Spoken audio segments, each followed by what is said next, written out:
Assalamualaikum warahmatullahi wabarakatuh. Bismillah, alhamdulillah, Allahumma sholli ala Sayyidina Muhammad wa ala ali Sayyidina Muhammad. Selamat pagi para mahasiswa dalam kuliah konservasi sumber daya hutan. Yang akan saya bawakan pada kesempatan ini adalah bagaimana menentukan fungsi suatu kawasan.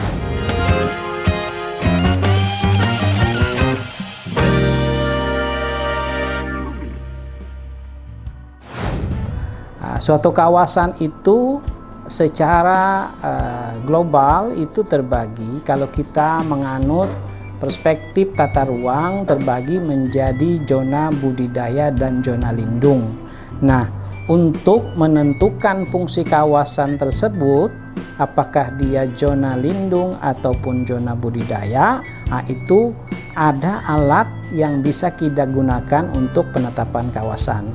Nah, umumnya kita menggunakan di awal, screening di awal itu kita menggunakan SK Menteri Pertanian nomor 837 tahun 1980. Ini sudah lama.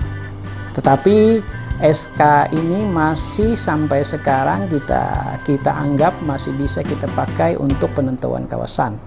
Pertama, kriteria yang kita gunakan dalam SK ini adalah kelarangan lapangan, kemudian jenis tanah dan intensitas hujan. Nah, dari skor-skor yang didapat dari kawasan ini nanti kita breakdown menjadi kawasan ini apakah fungsi lindung ataupun fungsi budidaya.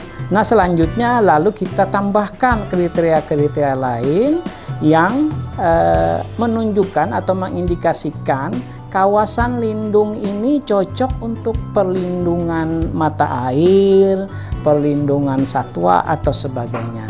Nah, dari berbagai pendekatan dan berbagai instrumen yang kita gunakan, nanti kita akan bisa ketemu ini bahwa suatu kawasan ini fungsinya fungsi lindung, fungsi budidaya.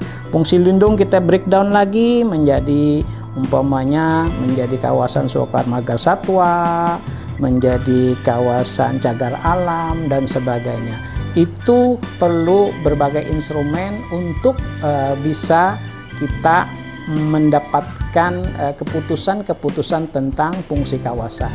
Nah, setelah fungsi kawasan ini kita bisa dapatkan, barulah kita nanti mengatur pengelolaan ataupun sistem konservasi yang kita lakukan di daerah-daerah lindung ini.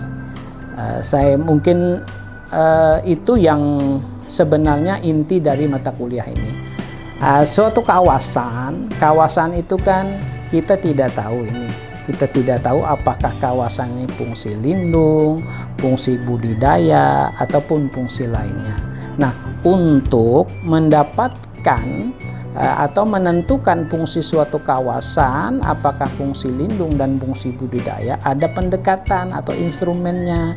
Instrumen yang kita pakai itu secara kebijakan berdasarkan SK Menteri Pertanian nomor 837 tahun 1980. Nah, di situ untuk menentukan fungsi kawasan itu ada indikator atau variabel yang kita gunakan, variabel lahan. Yang pertama adalah kelerengan lapangan, yang kedua jenis tanah menurut kepekaan terhadap erosi, yang ketiga intensitas hujan harian rata-rata. Nah, untuk fungsi lindung itu skor yang kita dapatkan adalah 100 lebih besar atau sebenarnya 175. Nah, ini mekanisme ini secara rinci akan kita praktikkan nanti dalam sesi berikutnya setelah kuliah ini. Mungkin itu saja yang bisa saya sampaikan. Terima kasih. Assalamualaikum warahmatullahi wabarakatuh.